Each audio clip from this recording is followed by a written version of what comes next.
ಅಮ್ಮ ಇವತ್ತು ಅಚ್ಚು ಸ್ಕೂಲ್ಗೆ ಏನೇನು ಲಂಚ್ ಬಾಕ್ಸ್ ತಗೊಂಡು ಹೋಗ್ತಾನೆ, ಹಾಗೆ ಮನೇಲಿ ಏನೇನ್ ತಿಂತಾನೆ ಅಂತ ಹೇಳಿ ವಿಡಿಯೋ ಮಾಡ್ತಾ ಇದ್ದಾರೆ. ಅವ್ನಿಗೆ ಅಮ್ಮ ಕಳಿಸೋಂತ ಲಂಚ್ ಬಾಕ್ಸ್ ಇಷ್ಟನಾ ಇಲ್ವಾ ಅಂತ ಅವನ ಹತ್ರನೇ ಕೇಳೋಣ. ನಿಂಗೆ ಅಮ್ಮ ಲಂಚ್ ಬಾಕ್ಸ್ ಕಳಿಸ್ತಾರಲ್ಲ, ಅದ್ ನಿಂಗೆ ಇಷ್ಟನಾ ಇಲ್ವಾ? ಇಷ್ಟನಾ? ಎಲ್ಲಾನು ತಿನ್ಕೊಂಡ್ ಬರ್ತೀಯ ನೀನ್? ಖಾಲಿ ಮಾಡ್ಕೊಂಡ್ ಬರ್ತೀಯ? ಖಾಲಿ ಮಾಡ್ಕೊಂಡ್ ಬಂದಿಲ್ಲ ಅಂದ್ರೆ ಅಮ್ಮ ಏನ್ ಮಾಡ್ತಾರೆ? ಏನೇ ಲಂಚ್ ಬಾಕ್ಸ್ ಕಳಿಸ್ತೀನಿ, ಹಾಗೇನೆ ಮನೇಲಿ ಅವ್ನು ಏನೇನ್ ತಿಂತಾನೆ ಅಂತ ಪ್ರತಿಯೊಂದು ಡೀಟೇಲ್ಸ್ ಇವತ್ತು ತೋರಿಸ್ತೀನಿ. ಅಂದ್ರೆ ಅಚ್ಚೊಂದು ಮಾರ್ನಿಂಗ್ ಟು ನೈಟ್ ರೂಟೀನ್ ಅಂತಾನೆ ಹೇಳ್ಬೋದು. ಬನ್ನಿ ವಿಡಿಯೋ ಸ್ಟಾರ್ಟ್ ಮಾಡೋಣ.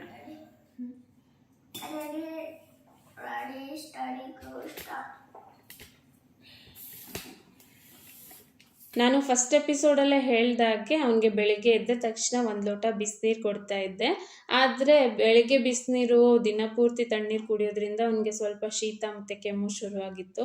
ಅದಕ್ಕೋಸ್ಕರ ಅವ್ನು ಪೂರ್ತಿಯಾಗಿ ಅಡ್ಜಸ್ಟ್ ಆಗೋವರೆಗೂ 2 ಹೊತ್ತು ತಣ್ಣೀರೇ ಕೊಡೋಣ ಅಂತ ಅಂದ್ಕೊಂಡಿದ್ದೀನಿ. ಮೆಲ್ಲಕ್ಕೆ ಬೆಳಿಗ್ಗೆ ಬಿಸಿನೀರು ಕೊಡೋದಕ್ಕೆ ಚೇಂಜ್ ಮಾಡಬೇಕು. ನಾವಷ್ಟೇ ಹೆಲ್ದಿ ಹ್ಯಾಬಿಟ್ಸನ್ನು ಅಭ್ಯಾಸ ಮಾಡ್ಕೊಳ್ಳೋದಲ್ದೇನೆ ನಮ್ಮ ಮಕ್ಳಿಗೂ ನಾವು ಈಗಿಂದನೇ ಹೇಳ್ಕೊಟ್ರೆ ಅವ್ರಿಗೂ ಕೂಡ ಅದು ಅಭ್ಯಾಸ ಆಗಿಬಿಡುತ್ತೆ. ಮುಂದೊಂದು ದಿನ ಅವ್ರಿಗೆ ಅದು ತೊಂದರೆ ಅಂತ ಅನಿಸೋದಿಲ್ಲ. ಇನ್ನು ಅವನು ಬೆಳಿಗ್ಗೆ ಎದ್ದು ಬ್ರಷ್ ಮಾಡಿಕೊಂಡು ಎಲ್ಲ ಅವ್ನು ಡೈಲಿ ರೂಟೀನ್ ಮುಗಿಸ್ಕೊಂಡು ರೆಡಿ ಆಗೋಷ್ಟರಲ್ಲೇ ನಾನು ನನ್ನ ತಿಂಡಿ ಮಾಡೋ ಕೆಲಸ ಹಾಗೆ ಅಡುಗೆ ಕೆಲಸನ ಆಲ್ಮೋಸ್ಟ್ ಮುಗಿಸ್ಕೊಳ್ತೀನಿ. ಅವ್ನು ಎದ್ದೇಳಷ್ಟರಲ್ಲೇ ಅವ್ನು 3/4 ಭಾಗದಷ್ಟು ಮುಗಿಸ್ಬಿಟ್ಟಿರ್ತೀನಿ. ಯಾಕೆಂದರೆ ಅವ್ನು ಎದ್ದ ಮೇಲೆ ಅವನನ್ನು ರೆಡಿ ಮಾಡಿ ಸ್ಕೂಲಿಗೆ ಕಳಿಸೋಷ್ಟರಲ್ಲೇ ಟೈಮ್ ಹೋಗ್ಬಿಡತ್ತೆ. ಇನ್ನು ಬೆಳಿಗ್ಗೆ ಎದ್ದ ತಕ್ಷಣ ಅವನಿಗೆ 1 ಲೋಟ ನೀರು ಕೊಟ್ಟು ಆಮೇಲೆ ಅವನ್ನೆಲ್ಲ ಫ್ರೆಶ್ ಆಗಿ ರೆಡಿ ಆದಮೇಲೆ 1 ಲೋಟ ಕಂಪಲ್ಸರಿಯಾಗಿ ಗಂಜಿನ ಕೊಡ್ತೀನಿ. ಒಂದಿನ ರಾಗಿ ಗಂಜಿ, ಒಂದಿನ ಜೋಳದ ನುಚ್ಚಿನ ಗಂಜಿ, ಅದು ಇಲ್ಲ ಅಂದರೆ ನಾನೇ ಮನೆಯಲ್ಲೇ ರಾಗಿ ಮತ್ತು ಸಿರಿಧಾನ್ಯಗಳು ಇನ್ನು ಕಾಳುಗಳನ್ನೆಲ್ಲ ಹಾಕಿ ಪೌಡರ್ ರೆಡಿ ಮಾಡ್ಕೊಂಡಿರ್ತೀನಿ. ಅದ್ರ ಗಂಜಿನ ಮಾಡಿಕೊಡ್ತೀನಿ. ಈಗ ಸದ್ಯಕ್ಕೆ ಆ ಪೌಡರ್ ಖಾಲಿ ಆಗಿದೆ, ಅದಕ್ಕೆ ಜೀನಿ ಪೌಡರ್ ತೊಗೊಂಡು ಬಂದಿದ್ದೆ. ಇದು ಕೂಡ ನಾನು ಮನೆಯಲ್ಲಿ ಹೇಗೆ ಪೌಡರ್ ರೆಡಿ ಮಾಡ್ಕೊಳ್ತೀನೋ ಅದೇ ಟೇಸ್ಟಲ್ಲೇ ಇದೆ. ಹಾಗಾಗಿ ಅಚ್ಚುಗೆ ತುಂಬ ಏನು ಡಿಫ್ರೆನ್ಸ್ ಅನಿಸಿಲ್ಲ, ಚೆನ್ನಾಗಿದೆ, ಇಷ್ಟ ಆಯಿತು. ಹಾಗೆ ನಾವು ಮಕ್ಕಳಿಗೆ ಸಕ್ಕರೆ ಕೊಡಬಾರ್ದು, ಅದು ಆರೋಗ್ಯಕ್ಕೆ ಒಳ್ಳೇದಲ್ಲ ಅಂತ ಹೇಳಿ ಎಷ್ಟೊಂದು ಅದನ್ನು ತಡಿತಿರ್ತೀವಿ. ಆದರೆ ಹೊರಗಡೆಯಿಂದ ಈ ರೀತಿ ರೆಡಿ ಪೌಡರ್ನ ತೊಗೊಂಡು ಬಂದಾಗ ಅದರಲ್ಲಂತೂ ಸಕ್ಕರೆ ಇದ್ದೇ ಇರುತ್ತೆ. ಇನ್ನು ಜೀನಿ ಪೌಡರಲ್ಲಿ ಒಂದು ಒಳ್ಳೆ ವಿಷಯ ಏನು ಅಂದರೆ ಸಕ್ಕರೆ ಇಲ್ಲ. ಹಾಗಾಗಿ ಇದು ಒಳ್ಳೆಯದು, ಮಕ್ಕಳಿಗೆ ಕೊಡ್ಬೋದು ಅಂತ ಅನ್ನಿಸ್ತು. ಇದು ಯಾವುದೇ ಕೊಲಾಬ್ರೇಷನ್ ಅಲ್ಲ, ನಾನು ಯೂಸ್ ಮಾಡಿರೋದನ್ನು ನಿಮ್ಗೆ ಹೇಳ್ತಾ ಇದ್ದೀನಿ ಅಷ್ಟೇ. 1 ಲೋಟ ಗಂಜಿ ಜೊತೆ 1 ಮೊಟ್ಟೆನ ಬೇಯಿಸಿ ಕೊಟ್ಟಿದ್ದೀನಿ. ಅಶುಗೂ ಕೂಡ ಇದರಲ್ಲೇ ಬೇಯಿಸಿದ್ದೀನಿ. ಅವ್ನು ತಿಂತಾನೋ ಇಲ್ಲೋ ಗೊತ್ತಿಲ್ಲ, ಈಗೀಗ ಟ್ರೈ ಮಾಡ್ತಾ ಇದ್ದೀನಿ ಅವನಿಗೆ ಕೊಡೋದಕ್ಕೆ. ಕೆಲವೊಂದ್ಸರಿ ಗಂಜಿ ಬಿಸಿ ಇದ್ದಾಗ ಕುಡಿಯೋದಕ್ಕೆ ಹಠ ಮಾಡ್ತಾ ಇರ್ತಾನೆ. ಆ ಟೈಮಲ್ಲಿ ಈ ರೀತಿ ಒಂದು ಪಾತ್ರೆಯಲ್ಲಿ ನೀರು ಹಾಕಿ ಒಂದು 5ರಿಂದ 10 ನಿಮಿಷ ಇಟ್ಬಿಡ್ತೀನಿ. ಆವಾಗ ಬೇಗ ತಣ್ಣಗಾಗತ್ತೆ. ಇನ್ನು ನಾನು ಮೊಟ್ಟೆ ಬೇಯೋಕೆ ಹಾಕೋದ್ರ ಜೊತೆಗೇನೆ ಸ್ವಲ್ಪ ಆಲೂಗಡ್ಡೆನೂ ಕೂಡ ಬೇಯೋದಕ್ಕೆ ಹಾಕಿದ್ದೆ. ಇವತ್ತು ನಾನು ನಿಮ್ಮ ಜೊತೆಗೆ 2 ಲಂಚ್ ಬಾಕ್ಸ್ ರೆಸಿಪಿನ ಶೇರ್ ಮಾಡ್ತಾ ಇದ್ದೀನಿ. ಒಂದು ನಾರ್ಮಲ್ ಆಗಿ ನಾವು ಮಕ್ಕಳಿಗೆ ಇಡ್ಲಿ, ದೋಸೆ, ಪಡ್ಡು ಮಾಡಿಕೊಟ್ರೇ ಇಷ್ಟ ಆಗುತ್ತೆ. ಅದರಲ್ಲೂ ಈ ರೀತಿ ಸ್ಟಫ್ಡ್ ಇಡ್ಲಿ ಮಾಡಿಕೊಟ್ರೆ ಇನ್ನೂ ಇಷ್ಟ ಆಗುತ್ತೆ. ನಾವು ಬಾಕ್ಸಿಗೆ ಎಷ್ಟು ಕಳಿಸಿರ್ತೀವೋ ಅಷ್ಟನ್ನು ಕೂಡ ಖಾಲಿ ಮಾಡ್ಕೊಂಬರ್ತಾರೆ. ಈಗ ಮೊದಲಿಗೆ ನಾನು ಒಂದು ಬಾಣಲಿನಲ್ಲಿ ಸ್ವಲ್ಪ ಎಣ್ಣೆ ಹಾಕ್ಕೊಂಡಿದ್ದೀನಿ. ಎಣ್ಣೆ ಬಿಸಿ ಆದಮೇಲೆ ಅದಕ್ಕೆ ಜೀರಿಗೆ, ಸಾಸಿವೆ, ಕರಿಬೇವನ್ನ ಹಾಕಿ ಅದು ಚಟಪಟ ಸಿಡಿದ ನಂತರ 1 ಈರುಳ್ಳಿನ ಚಿಕ್ಕದಾಗಿ ಕಟ್ ಮಾಡಿ ಹಾಕ್ಕೊಂಡಿದ್ದೀನಿ. ಈರುಳ್ಳಿನೂ ಕೂಡ ಫ್ರೈ ಆದಮೇಲೆ ಇದಕ್ಕೆ ಸ್ವಲ್ಪ ಖಾರದ ಪುಡಿ, ಅರಿಶಿನ ಹಾಗೆ ಗರಂ ಮಸಾಲ ಹಾಕಿ ರುಚಿಗೆ ತಕ್ಕಷ್ಟು ಉಪ್ಪನ್ನ ಹಾಕಿ ಮಿಕ್ಸ್ ಮಾಡಿಕೊಂಡು 1-2 ಸೆಕೆಂಡ್ವರೆಗೂ ಬೇಯಿಸ್ಕೊಂಡಿದ್ದೀನಿ. ಅದಾದಮೇಲೆ ನಾವು ಆಗ್ಲೇ ಬೇಯಿಸಿ ಇಟ್ಕೊಂಡಿರೋಂಥ ಆಲೂಗಡ್ಡೆನ ಮ್ಯಾಶ್ ಮಾಡಿ ಇದಕ್ಕೆ ಹಾಕಿದರೆ ಪಲ್ಯ ರೆಡಿ ಆಗುತ್ತೆ. ಈಗ ಸ್ಟಫ್ಡ್ ಇಡ್ಲಿ ಮಾಡೋದು ಹೇಗೆ ಅಂತ ನೋಡೋಣ. ನಾವು ನಾರ್ಮಲ್ ಆಗಿ ಇಡ್ಲಿ ಹೇಗೆ ಮಾಡ್ತೀವಲ್ವ ಅದೇ ಥರನೇ ಇಡ್ಲಿ ಪ್ಲೇಟಿಗೆ ಎಣ್ಣೆನ ಸ್ವಲ್ಪ ಸವರಿ ಸ್ವಲ್ಪ ಇಡ್ಲಿ ಹಿಟ್ಟನ್ನು ಇದಕ್ಕೆ ಹಾಕೋಬೇಕು. ಅದ್ರ ಮೇಲ್ಗಡೆ ನಾವು ರೆಡಿ ಮಾಡಿರೋಂಥ ಪಲ್ಯನ ಈ ರೀತಿ ಕಟ್ಲೆಟ್ ಅಂದರೆ ಉಂಡೆ ಥರ ಮಾಡಿ ಸ್ವಲ್ಪ ಪ್ರೆಸ್ ಮಾಡಿ ಇದರಲ್ಲಿ ಇಟ್ಟು ಅದ್ರ ಮೇಲ್ಗಡೆ ಸ್ವಲ್ಪ ಮತ್ತೆ ಇಡ್ಲಿ ಹಿಟ್ಟನ್ನು ಹಾಕಬೇಕು. ಈ ರೀತಿ ಹಾಕಿ ನೆಕ್ಸ್ಟ್ ನಾವು ಇಡ್ಲಿನ ಹೇಗೆ ಹಬೆನಲ್ಲಿ ಬೇಯಿಸ್ತೀವೋ ಇದನ್ನು ಕೂಡ ಅದೇ ಥರನೇ ಬೇಯಿಸೋದು, ತುಂಬಾ ಈಸಿ. ಹಾಗೆ ಇನ್ನೊಂದು ಬೆನಿಫಿಟ್ ಏನಪ್ಪ ಈ ಸ್ಟಫ್ಡ್ ಇಡ್ಲಿದು ಅಂದರೆ, ನಾರ್ಮಲ್ ಆಗಿ ನಾವು ಇಡ್ಲಿ ಜೊತೆ ಚಟ್ನಿನ ಇಟ್ಟು ಮಕ್ಕಳಿಗೆ ಕಳಿಸಿದಾಗ ಮಧ್ಯಾಹ್ನ ಅನ್ನೋಷ್ಟೊತ್ತಿಗೆ ಚಟ್ನಿ ಒಂಥರ ಸ್ಮೆಲ್ ಬಂದಿರುತ್ತಲ್ವ. ಮನೆಯಲ್ಲಿ ಉಳಿದಿರೋಂಥ ಚಟ್ನಿನೇ ನಾವು ಫ್ರಿಜ್ನಲ್ಲಿ ಇಡ್ತೇನೆ ಒಂದು ಜಸ್ಟ್ ಬೌಲಲ್ಲಿ ಹಾಕಿ ಹೊರಗಡೆ ತೆಗೆದಿಟ್ರೆ ಮಧ್ಯಾಹ್ನ ಅನ್ನೋಷ್ಟೊತ್ತಿಗೆ ಎಷ್ಟು ಸ್ಮೆಲ್ ಬಂದಿರುತ್ತಲ್ವ. ಇನ್ನು ಬಾಕ್ಸಲ್ಲಿ ಹಾಕಿರುವಂಥ ಚಟ್ನಿ ಹೇಗಾಗಿರ್ಬೋದು ಯೋಚನೆ ಮಾಡಿ. ಈ ಸ್ಟಫ್ಡ್ ಇಡ್ಲಿನಲ್ಲಿ ಒಳಗಡೆನೆ ಎಲ್ಲ ಮಸಾಲೆ ಇರೋದ್ರಿಂದ ಮತ್ತೆ ಎಕ್ಸ್ಟ್ರಾ ಚಟ್ನಿ ಇದಕ್ಕೆ ಕಟ್ಟಬೇಕು ಅನ್ನೋ ಅವಶ್ಯಕತೆ ಇರೋದಿಲ್ಲ. ಇಷ್ಟೇನೆ ತುಂಬ ರುಚಿಯಾಗಿರುತ್ತೆ. ಹಾಗೆ ನಾನಿಲ್ಲಿ ಆಲೂಗಡ್ಡೆದು ಸ್ಟಫ್ ಮಾಡಿದ್ದೀನಿ. ಅದ್ರ ಬದಲು ನೀವು ಬೇರೆ ತರಕಾರಿ ಅಂದರೆ ಕ್ಯಾರೆಟು, ಬೀನ್ಸು, ಹೂಕೋಸು, ಇನ್ನು ಬಟಾಣಿ ಕಾಳುಗಳು ಈ ರೀತಿನೆಲ್ಲ ಯೂಸ್ ಮಾಡಿ ಪಲ್ಯ ಮಾಡಿ ಅದರಿಂದ ಕೂಡ ಸ್ಟಫ್ಡ್ ಇಡ್ಲಿನ ಮಾಡಿ ಕೊಡ್ಬೋದು. ತುಂಬ ರುಚಿಯಾಗಿರುತ್ತೆ. ಹಾಗೆ ಲಂಚ್ ಬಾಕ್ಸಲ್ಲಿ ನಾವು ರೆಡಿ ಮಾಡಿರೋಂಥ ಅಡುಗೆನ ಅಷ್ಟೇ ಇಡುತ್ತೆ. ಈ ರೀತಿ ಹಣ್ಣು ತರಕಾರಿಗಳನ್ನು ಕೂಡ ಇಟ್ಟು ಕಳಿಸೋದ್ರಿಂದ ಮಕ್ಕಳಿಗೆ ಅದು ಅಭ್ಯಾಸ ಆಗುತ್ತೆ.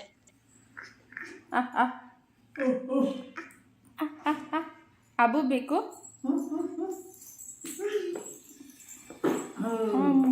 ಯಾರ್ದದು ಚೇರ್?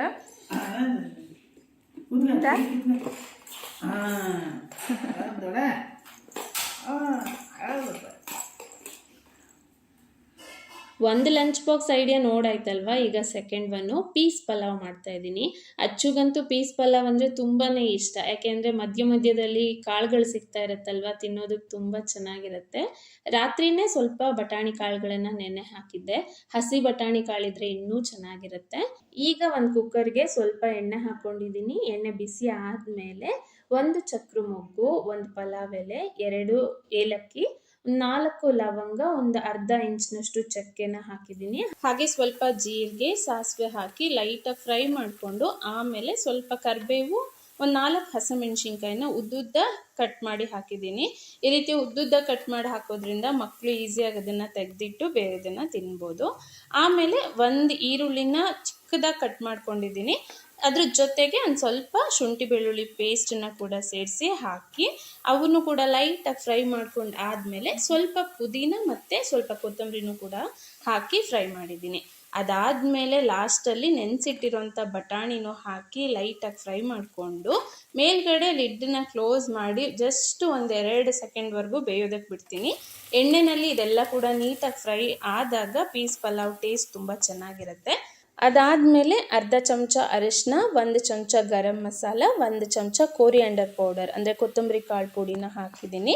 ಇನ್ನು ತೊಳೆದಿಟ್ಟಿರೋಂಥ ಅಕ್ಕಿನ ಹಾಕಿ ಜಸ್ಟ್ 1-2 ಸೆಕೆಂಡ್ವರೆಗೂ ಇದನ್ನು ಫ್ರೈ ಮಾಡಿಕೊಂಡೆ. ಈ ರೀತಿ ಮುಂಚೆನೇ ಅಕ್ಕಿ ಹಾಕಿ ಆಮೇಲೆ ನೀರು ಹಾಕೋದ್ರಿಂದ ಅನ್ನ ಉದ್ರುದ್ರಾಗಿ ಚೆನ್ನಾಗಿ ಬರುತ್ತೆ. ಇನ್ನು 1 ಲೋಟ ಅಕ್ಕಿಗೆ ಅರ್ಧದಿಂದ 1/4 ಲೋಟದಷ್ಟು ಅಷ್ಟೇ ನೀರು ಹಾಕೋಬೇಕು. ಒಂದೊಂದು ಅಕ್ಕಿ ಜಾಸ್ತಿ ನೀರು ಹಿಡಿಯುತ್ತೆ ಅನ್ನೋದಾದರೆ 1/4 ಹಾಕಿ, ಇಲ್ಲಾಂದರೆ 1 ಅರ್ಧದಷ್ಟು ನೀರು ಹಾಕಿದ್ರೆ ಸಾಕು. ಇನ್ನು ರುಚಿಗೆ ತಕ್ಕಷ್ಟು ಉಪ್ಪು ಹಾಕಿ ಲಿಡ್ನ ಕ್ಲೋಸ್ ಮಾಡಿ 2 ವಿಷಲ್ ಬರೆಸ್ಕೊಂಡ್ರೆ ನಮ್ಮ ರುಚಿಯಾಗಿರೋಂಥ ಪೀಸ್ ಪಲಾವ್ ರೆಡಿ ಆಯಿತು. ಇದನ್ನು ನಾನು ಬಾಕ್ಸಿಗೆ ಹಾಕುವಾಗಲೇ ಇದರಲ್ಲಿರುವಂಥ ಹಸಿಮೆಣ್ಸಿನ್ಕಾಯಿ ಹಾಗೆ ಹೋಲ್ ಮಸಾಲ ಹಾಕಿದ್ವಲ್ವ, ಅದೇನಾದರೂ ಬಂದಿದ್ದರೆ ಎಲ್ಲದನ್ನು ತೆಗೆದಿಟ್ಬಿಡ್ತೀನಿ. ಯಾಕೆ ಅಂದರೆ ಮಕ್ಕಳು ತಿನ್ನುವಾಗ ಹಸಿಮೆಣ್ಸಿನ್ಕಾಯಿ ಬಂದರೆ ಅದು ಖಾರ ಇಲ್ಲದೇ ಇದ್ರೂ ಅವ್ರಿಗೆ ಖಾರ ಇದೆ ಅನ್ನೋ ಥರ ಫೀಲ್ ಆಗುತ್ತೆ, ಊಟ ಮಾಡೋದು ಕಡಿಮೆ ಮಾಡ್ತಾರೆ. ಇನ್ನು ಮಸಾಲನೂ ಅಷ್ಟೇ ಅಲ್ವಾ, ಟೇಸ್ಟ್ ಚೆನ್ನಾಗಿರಲ್ಲ ಬಾಯಲ್ಲಿ ಕಚ್ಚಿದಾಗ. ಅದಕ್ಕೋಸ್ಕರ ಅದ್ರ ಜೊತೆ 1 ಕ್ಯಾರೆಟ್ದು ಸಿಪ್ಪೆನ ನೀಟಾಗಿ ಪೀಲರಿಂದ ತೆಗೆದು ಈ ರೀತಿ ಕಟ್ ಮಾಡಿ ಬಾಕ್ಸಿಗೆ ಹಾಕಿದ್ದೀನಿ. ಕೆಲವೊಂದು ಸಾರಿ ಸೌತೆಕಾಯಿ ಕಳಿಸ್ತೀನಿ, ಡ್ರೈ ಫ್ರೂಟ್ಸು ಅಥವಾ ಹಣ್ಣುಗಳಿದ್ರೆ ಮನೆಯಲ್ಲಿ ಹಣ್ಣುಗಳನ್ನು ಕಳಿಸ್ತೀನಿ. ಒಟ್ಟಿನಲ್ಲಿ ಹೊರಗಡೆ ಸಿಗುವಂಥ ಸ್ನ್ಯಾಕ್ಸ್ಗಿಂತ ಈ ರೀತಿ ವೆಜಿಟೇಬಲ್ಸು ಫ್ರೂಟ್ಸ್ನ ಕೊಟ್ಟು ಕಳಿಸೋದ್ರಿಂದ ಮಕ್ಕಳಿಗೆ ಒಳ್ಳೆಯದು. ಅದರಲ್ಲೂ ಕೂಡ ನಾನು ಜಾಸ್ತಿ ಕ್ಯಾರೆಟ್ನ ಕಳಿಸ್ತೀನಿ. ಯಾಕೆಂದರೆ ಮಕ್ಕಳಿಗೆ ಕಣ್ಣಿಗೆ ಒಳ್ಳೆಯದು. ಫೋನ್ ನೋಡ್ತಾ ಇರ್ತಾರೆ, TV ನೋಡ್ತಾ ಇರ್ತಾರಲ್ವ, ಆದಷ್ಟು ನಾವು ಅವ್ರ ಕಣ್ಣಿನ ಆರೋಗ್ಯದ ಬಗ್ಗೆ ಗಮನ ಕೊಡೋದು ಒಳ್ಳೇದಲ್ವ. ಈಗಂತೂ ನಾವು ಮಕ್ಕಳಿಗೆ ಮೊಬೈಲ್ ನೋಡಬೇಡ, TV ನೋಡಬೇಡ ಅಂತ ಎಷ್ಟೇ ಹೇಳಿದ್ರು ನಮಗೆ ಗೊತ್ತಿಲ್ಲದೇನಾದ್ರೂ ಅವ್ರ ಕೆಲಸನ ಅವರು ಸಾಧಿಸ್ಕೊಂಡ್ಬಿಡ್ತಾರೆ. ಇಂಥ ಸಿಚುವೇಶನಲ್ಲಿ ಆದಷ್ಟು ನಾವು ಅವರ ಆರೋಗ್ಯದ ಬಗ್ಗೆ ಹಾಗೆ ಅವ್ರ ಕಣ್ಣಿನ ಆರೋಗ್ಯದ ಬಗ್ಗೆ ಗಮನ ಕೊಡೋದು ಮುಖ್ಯ. ಮಧ್ಯಾಹ್ನ 3:15 ಸ್ಕೂಲಿಂದ ಅವ್ನು ಬಂದಮೇಲೆ ಅವನಿಗೆ ಹೊಟ್ಟೆ ಹಸಿವಿದ್ರೆ ಮಾತ್ರ ಏನಾದರೂ ನಾವು ಅಡುಗೆ ಏನು ಮಾಡಿರ್ತೀವೋ ಅದನ್ನು ತಿಂತಾನೆ. ಇಲ್ಲ ಅಂದರೆ ಮನೇಲಿ ಯಾವ ಹಣ್ಣಿರುತ್ತೋ ಆ ಹಣ್ಣನ್ನು ತಿಂತಾನೆ. ಇವತ್ತು ಬಟರ್ ಫ್ರೂಟ್ ತಂದಿದ್ವಿ, ಇದಕ್ಕೆ ಬೆಣ್ಣೆ ಹಣ್ಣು ಅಂತ ಕೂಡ ಕರೀತಾರೆ. ಹಾಗೆ ತಿನ್ನೋದಕ್ಕೆ ಬರಲ್ಲ, ಇದನ್ನು ಜ್ಯೂಸ್ ಮಾಡಿಕೊಂಡೇ ಕುಡಿಬೇಕು. ಸೊ ಈಗ ಜ್ಯೂಸ್ ಮಾಡ್ತಾ ಇದ್ದೀನಿ. ಆರೋಗ್ಯಕ್ಕೆ ತುಂಬ ಒಳ್ಳೆ ಹಣ್ಣಿದು, ಆದರೆ ಇದು ಎಲ್ಲ ಹಣ್ಣಿನ ಅಂಗಡಿಗಳಲ್ಲೂ ಸಿಗೋದಿಲ್ಲ. ದೊಡ್ಡ ದೊಡ್ಡ ಹಣ್ಣಿನ ಅಂಗಡಿಗಳಲ್ಲಿ ಸಿಗುತ್ತೆ, ಹಾಗೆ ಮೋರ್ನಂಥ ಅಂಗಡಿಗಳಲ್ಲಿ ಸಿಗುತ್ತೆ. ಯಾಕಂದರೆ ಇದ್ರದ್ದು ಕಾಸ್ಟ್ ಒಂದು ಸ್ವಲ್ಪ ಜಾಸ್ತಿ ಇರುತ್ತೆ.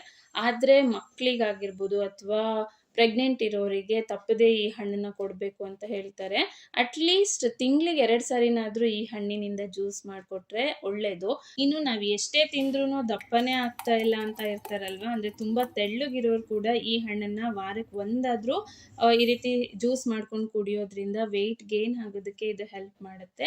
ನೀವು ನೋಡಿದ್ರಲ್ವಾ, ಈ ಬಟರ್ ಫ್ರೂಟ್ಗೆ ಸ್ವಲ್ಪ ಹಾಲು, ಬೆಲ್ಲ ಹಾಗೆ ಒಂದು ಸ್ವಲ್ಪ ಡ್ರೈ ಫ್ರೂಟ್ಸ್ನ ಹಾಕಿ ಮಿಕ್ಸಿ ಮಾಡ್ಕೊಂಡಿದ್ದೀನಿ.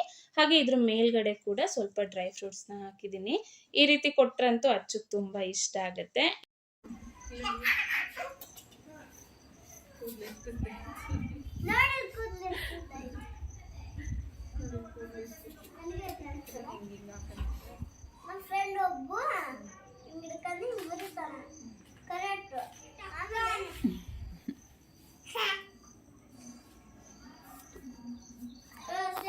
ಸಂಜೆ ಸ್ನ್ಯಾಕ್ಸಿಗೆ ಅಂತ ಹೇಳಿ ಇವತ್ತು ಬೇಬಿ ಕಾರ್ನ್ ಮಂಚೂರಿ ಅಂದರೆ ಎಳೆ ಮೆಕ್ಕೆಜೋಳದಿಂದ ಮಂಚೂರಿ ಮಾಡೋಣ ಅಂತ ಅಂದ್ಕೊಂಡಿದ್ದೀನಿ.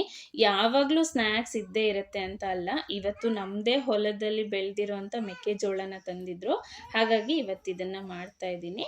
2 ಕೆಲಸ ಆಗುತ್ತೆ. ಅಚ್ಚುಗೆ ಓದಿಸೋದು ಕೆಲಸ ಆಯಿತು, ನನಗೆ ಈ ಮೆಕ್ಕೆಜೋಳ ಬಿಡಿಸೋ ಕೆಲಸನೂ ಆಯಿತು. ಈಗ ಬಂದು ಈ ರೆಸಿಪಿನ ಮಾಡ್ತಾ ಇದ್ದೀನಿ. ಈ ರೆಸಿಪಿ ವಿಡಿಯೋನ ನಾನು ಆಗಲೇ ನನ್ನ ಅಡುಗೆ ಚಾನಲಲ್ಲಿ ಹಾಕಿದ್ದೀನಿ. ಹೊಸದಾಗಿ ನಾನು ಅಡುಗೆ ಚಾನಲ್ ಓಪನ್ ಮಾಡಿದ್ದೀನಿ. ಆಲ್ಮೋಸ್ಟ್ ತುಂಬ ಜನಕ್ಕೆ ನಿಮಗೆ ಗೊತ್ತಿಲ್ಲದೆ ಇರೋರು ಹೊಸದಾಗಿ ಯಾರಾದರೂ ಈ ಚಾನಲ್ ವಿಡಿಯೋ ನೋಡ್ತಾ ಇದ್ದರೆ, ನನ್ನದೇ ಆಗಿರೋಂಥ ಪ್ರೇಮ ಶಂಕರ್ ಕೈ ರುಚಿ ಅನ್ನೋ ಅಡುಗೆ ಚಾನಲ್ ಇದೆ. ಅದರಲ್ಲಿ ತುಂಬ ಒಳ್ಳೊಳ್ಳೆ ಅಡುಗೆ ರೆಸಿಪೀಸ್ಗಳನ್ನು ಹಾಕ್ತಾ ಇರ್ತೀನಿ. ಎಲ್ಲ ಅಡುಗೆನೂ ನಾನು ಇದೇ ವ್ಲಾಗ್ಸ್ಗಳಲ್ಲಿ ಹಾಕೋದಕ್ಕಾಗೋದಿಲ್ಲ ಅಲ್ವಾ, ಹಾಗಾಗಿ ಆ ಕುಕಿಂಗ್ ಚಾನಲ್ ಓಪನ್ ಮಾಡಿರೋದು. ನಿಮಗೂ ಕೂಡ ಅಡುಗೆ ಬಗ್ಗೆ ಇಂಟ್ರೆಸ್ಟ್ ಇದ್ದು ಹೊಸ ರುಚಿ ಕಲಿಬೇಕು ಅಂತ ಇದ್ದರೆ ವಿಡಿಯೋ ಕೆಳಗಡೆ ಡಿಸ್ಕ್ರಿಪ್ಷನಲ್ಲಿ ನನ್ನ ಹೊಸ ಚಾನಲ್ ಲಿಂಕನ್ನು ಕೊಟ್ಟಿರ್ತೀನಿ. ಅಲ್ಲಿ ಹೋಗಿ 1-2-3 ವೀಡಿಯೋಸ್ನ ನೋಡಿ ನಿಮಗೆ ಇಷ್ಟ ಆದರೆ ಮಾತ್ರ ಚಾನಲನ್ನು ಸಬ್ಸ್ಕ್ರೈಬ್ ಮಾಡ್ಕೊಳ್ಳಿ. ಬೇಬಿ ಕಾರ್ನ್ ಮಂಚೂರಿ ಅಂತೂ ತುಂಬಾ ಚೆನ್ನಾಗಾಗಿತ್ತು. ಹೋಟೆಲಲ್ಲೆಲ್ಲ ಹೇಗೆ ಸಿಗುತ್ತೋ ಅದೇ ಥರನೇ ಆಗಿತ್ತು. ನನಗಂತೂ ಈ ರೀತಿ ಕರ್ದಾಗ ಕ್ರಿಸ್ಪಿಯಾಗಿರುತ್ತಲ್ವ ಮಂಚೂರಿ, ಅದೇ ಇಷ್ಟ. ಅದಾದಮೇಲೆ ಒಗ್ಗರಣೆ ಎಲ್ಲ ಹಾಕಿ ಸಾಸ್ ಹಾಕಿ ಮಿಕ್ಸ್ ಮಾಡ್ತಾರಲ್ವ, ಆ ಮಂಚೂರಿ ಅಷ್ಟು ಟೇಸ್ಟ್ ಆಗಿರೋದಿಲ್ಲ. ನಿಮಗೂ ಕೂಡ ಹಾಗೇನಾ? ಕ್ರಿಸ್ಪಿಯಾಗಿರೋಂಥ ಮಂಚೂರಿ ಇಷ್ಟನಾ ಅಥವಾ ಸ್ವಲ್ಪ ಸಾಫ್ಟ್ ಆಗಿರೋಂಥದ್ದು ಇಷ್ಟನಾ ಅಂತ ಕಮೆಂಟ್ ಮಾಡಿ. ನಾನು ಮಾಡ್ತಾನೆ ಅಚ್ಚುನೂ ಖಾಲಿ ಮಾಡ್ತಾ ಇದ್ದಾನೆ, ಜೊತೆಗೆ ನನಗೂ ಕೂಡ ತಿನ್ನಿಸ್ತಾ ಇದ್ದಾನೆ. ಶಂಕರು ಅಷ್ಟೇ ಓಡಾಡ್ಕೊತ ಖಾಲಿ ಮಾಡ್ತಾ ಇದ್ರು. ಇನ್ನೇನು ಅರ್ಧ ಮಾತ್ರ ಉಳ್ದಿತ್ತಲ್ವ, ಅದಿಷ್ಟಕ್ಕೇ ಒಗ್ಗರಣೆ ಹಾಕೋಣ ಅಂತ ಅಂದ್ಕೊಂಡಿದ್ದೀನಿ ಲಾಸ್ಟಲ್ಲಿ. ಅದ್ರ ಜೊತೆಗೇನೆ ಈಗ ರಾತ್ರಿ ಅಡುಗೆಗೂ ಕೂಡ ಸ್ಟಾರ್ಟ್ ಮಾಡ್ಕೊಂಡಿದ್ದೀನಿ. ಮುದ್ದೆ ಮತ್ತು ಮೆಂತೆಕಾಳು ಸಾರು ಮಾಡೋಣ ಅಂತ. ನಿಮಗೆ ವಿಡಿಯೋ ಪೂರ್ತಿ ಒಂದು ಸೌಂಡ್ ಕೇಳಿಸ್ತಾ ಇರ್ಬೋದು. ಇದೇ ಕಾರಣಕ್ಕೆ ನಾನು ಲೇಟಾಗಿ ವಿಡಿಯೋ ಹಾಕ್ತಾ ಇರೋದು. ಮನೆ ಅಕ್ಕಪಕ್ಕದಲ್ಲೇ ಕನ್ಸ್ಟ್ರಕ್ಷನ್ ನಡೀತಾ ಇದೆ. ಕನ್ಸ್ಟ್ರಕ್ಷನ್ ವರ್ಕ್ ಅಂದರೆ ಗೊತ್ತೇ ಇರುತ್ತಲ್ವಾ, ತುಂಬಾ ಸೌಂಡ್ ಆಗ್ತಾ ಇರುತ್ತೆ. ನನಗೂ ಕೂಡ ಅದೇ ಪ್ರಾಬ್ಲಮ್ ಆಗ್ತಾ ಇರೋದು. ವಿಡಿಯೋಸ್ ಅಂತೂ ಮಾಡಿ ರೆಡಿ ಇಟ್ಕೊಂಡಿದ್ದೀನಿ, ಆದರೆ ವಾಯ್ಸ್ ಓವರ್ ಕೊಡೋದಕ್ಕೆ ಆಗ್ತಾ ಇಲ್ಲ. ನಾನು ವಾಯ್ಸ್ ಕೊಡೋದಕ್ಕೆ ಸ್ಟಾರ್ಟ್ ಮಾಡಿದ ತಕ್ಷಣವೇ ಕೊಯ್ ಅಂತ ಸೌಂಡ್ ಬರ್ತಾ ಇರುತ್ತೆ, ಹಾಗಾಗಿ ವಿಡಿಯೋ ಲೇಟ್ ಬರ್ತಾ ಇರೋದು. ಆದಷ್ಟು ಸೌಂಡ್ ಕಡಿಮೆ ಇರುವಾಗ ನೋಡಿಕೊಂಡು ವಾಯ್ಸ್ ಕೊಡ್ತಾ ಇದ್ದೀನಿ. ಆದರೂ ಕೂಡ ಮಧ್ಯದಲ್ಲಿ ನಿಮಗೆ ಈ ಸೌಂಡ್ ಕೇಳಿಸ್ತಾ ಇದೆ. ಒಂದು ವೇಳೆ ನಿಮ್ಗೇನಾದರೂ ಆ ಸೌಂಡ್ ಇರಿಟೇಟಿಂಗ್ ಅಂತ ಅನಿಸಿದ್ರೆ ಪ್ಲೀಸ್ ಕ್ಷಮಿಸ್ಬೇಡಿ. ಯಾಕೆಂದರೆ ಈಗ ನನ್ನ ಹತ್ರ ನೋ ಅದರ್ ಆಪ್ಷನ್ ಅನ್ನೋ ಥರ ಆಗಿದೆ. ವಿಡಿಯೋನಲ್ಲಿ ಏನು ಕಂಟೆಂಟ್ ಇದೆ ಅನ್ನೋದು ಮುಖ್ಯ ಅಲ್ವಾ. ಸೌಂಡ್ ಒಂದು ಸ್ವಲ್ಪ ಹೆಚ್ಚು ಕಡಿಮೆ ಆದರೂ ಕೂಡ ನೀವು ಅಡ್ಜಸ್ಟ್ ಮಾಡ್ಕೊಳ್ತೀರಾ ಅಂತ ಹೇಳಿ ಕೊನೆಗೂ ಈ ವಿಡಿಯೋನ ಪೋಸ್ಟ್ ಮಾಡ್ತಾ ಇದ್ದೀನಿ. ಸ್ಕೂಲಿಂದ ಬಂದು ಹೆಲ್ದಿ ಆಗಿರೋವಂಥ ಜ್ಯೂಸ್ ಕುಡ್ದಿದ್ದಲ್ವಾ, ಹಾಗಾಗಿ ಈಗ ಸಂಜೆ ಈ ಸ್ನ್ಯಾಕ್ಸ್ ಕೊಡೋದ್ರಿಂದ ಏನೂ ಪ್ರಾಬ್ಲಮ್ ಇಲ್ಲ. ಯಾವಾಗಾದರೂ ಒಂದು ಸಾರಿ ಈ ರೀತಿ ಸ್ನ್ಯಾಕ್ಸ್ ಕೊಟ್ಟರೆ ಮಕ್ಕಳ ಹೆಲ್ತ್ಗೆ ಏನು ತೊಂದರೆ ಆಗೋದಿಲ್ಲ. ಆದರೆ ಬೆಳಗ್ಗೆಯಿಂದ ಸಂಜೆವರೆಗೂ ಮಕ್ಕಳು ಬರೀ ಈ ರೀತಿ ಸ್ನ್ಯಾಕ್ಸಲ್ಲೇ ಇದ್ದರೆ ಅವ್ರ ಹೆಲ್ತ್ಗೆ ತುಂಬಾ ತೊಂದರೆ ಆಗುತ್ತೆ. ಮಕ್ಕಳಿಗೇನೂ ಗೊತ್ತಿರೋದಿಲ್ಲ, ಬಾಯಿ ರುಚಿ ತಿಂದಾಗ ಯಾವ್ದು ಚೆನ್ನಾಗಿ ಅನಿಸುತ್ತೋ ಅದನ್ನು ಪದೇ ಕೇಳ್ತಾ ಇರ್ತಾರೆ. ಆದರೆ ಅದನ್ನು ತಿಂದಾಗ ಮಕ್ಕಳ ಆರೋಗ್ಯಕ್ಕೆ ಏನಾಗುತ್ತೆ ಅನ್ನೋದು ನಮಗೆ ಗೊತ್ತಿರುತ್ತಲ್ವಾ, ಹಾಗಾಗಿ ನಾವು ಬಿಡಿಸಿ ಹೇಳಿದ್ವಿ, ಕರೆಕ್ಟಾಗಿರೋಂಥ ವೇನಲ್ಲಿ ಹೇಳಿದ್ವಿ ಅಂದರೆ ಮಕ್ಕಳು ಖಂಡಿತ ಕೇಳ್ತಾರೆ. ಅಚ್ಚು ಈಗ ಸ್ನ್ಯಾಕ್ಸ್ ಆಗಿದೆ, ಜ್ಯೂಸ್ ಆಗಿದೆ, ಅದಕ್ಕೆ ಊಟ ತಿನ್ನೋದಕ್ಕೆ ಈಗ ಒದ್ದಾಡ್ತಾ ಇದ್ದಾನೆ.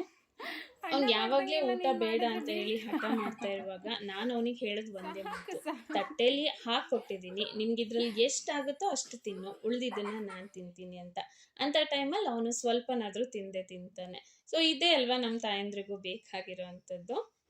ಸೊ ಇವತ್ತಿನ ಈ ವ್ಲಾಗ್ ಇಷ್ಟೇ. ಐ ಹೋಪ್ ವ್ಲಾಗ್ ಇಷ್ಟ ಆಗಿದೆ, ಹಾಗೆ ಯೂಸ್ಫುಲ್ ಆಗಿದೆ ಅಂತ ಅಂದ್ಕೊಳ್ತೀನಿ.